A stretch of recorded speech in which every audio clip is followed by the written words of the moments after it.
We're out here with Topeka Fire Department. They come out to observe how we do our training, different tools that we use, and this is a regular training session for our high angle and confined space rescue team. We're at Tecumseh Energy Center, which allows us a lot of opportunity to work in similar places as we would in any of our other plants, where we would actually be performing a rescue for a entrant into a confined space or somebody that's taken a fall, to where we'd be able to get them picked off and safely to the ground. One of the main reasons we wanted to come out here today was to come out and look at the training that's being done at your facilities.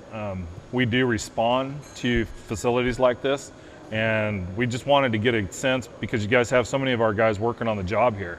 We wanted to get a sense of what training they were getting here, and plus come and look at new styles of techniques of doing things, because it's been a while since we've had any kind of formal training.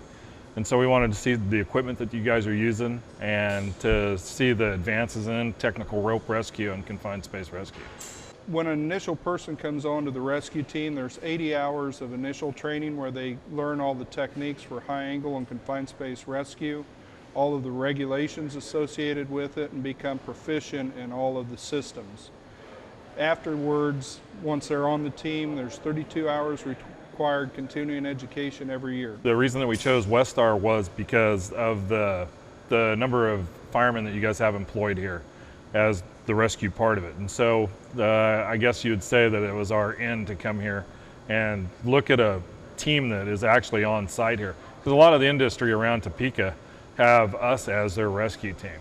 The fire department contacted us and wanted to come out and see how we do things. We're kind of on the leading edge on rescue through Westar for all of our personnel, and they just wanted to see how our team does it and what they may be able to take back and use in their own setting.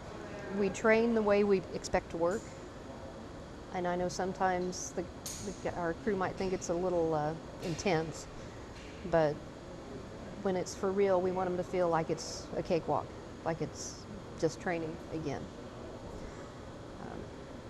The crew we have they're very diverse.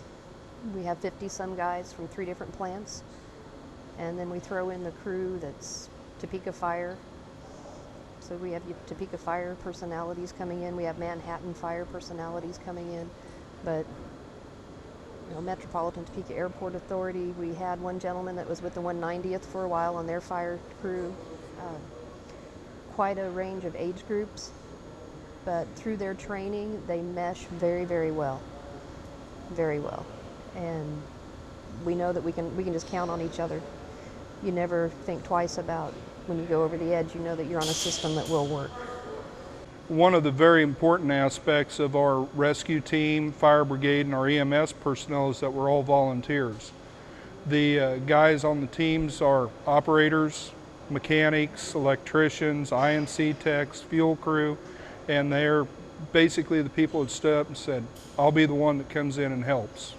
And it's really important to maintain that volunteerism and encouragement and working with those guys to keep them where they want to volunteer and be the one to come in and help. There's been a lot of changes in equipment and techniques over the many years that we've been in place. We've actually started in the late 80s with this program.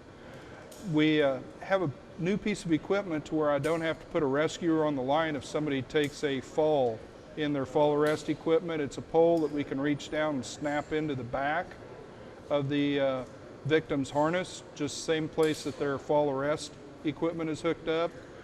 It allows us to get to a high point and pick them up without ever putting a rescuer on the line. We have another piece of equipment, it's called a spec pack, that we can get somebody out of a confined space real easily, and it allows us to contort and actually change the position, whether they're horizontal, vertical, or in a seated position. Our Stokes baskets that we're upgrading right now are a 2-piece basket. They'll split in half and actually fit into a backpack.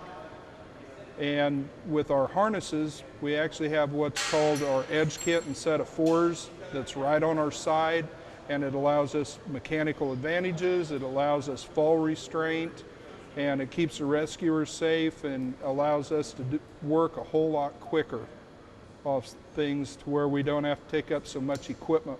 Really progressive stuff. Really, like the next step to what we're doing. We use a lot of pulleys, prussics, brake bar racks and stuff, and you guys are using the next generation stuff that's come after the stuff that we've purchased.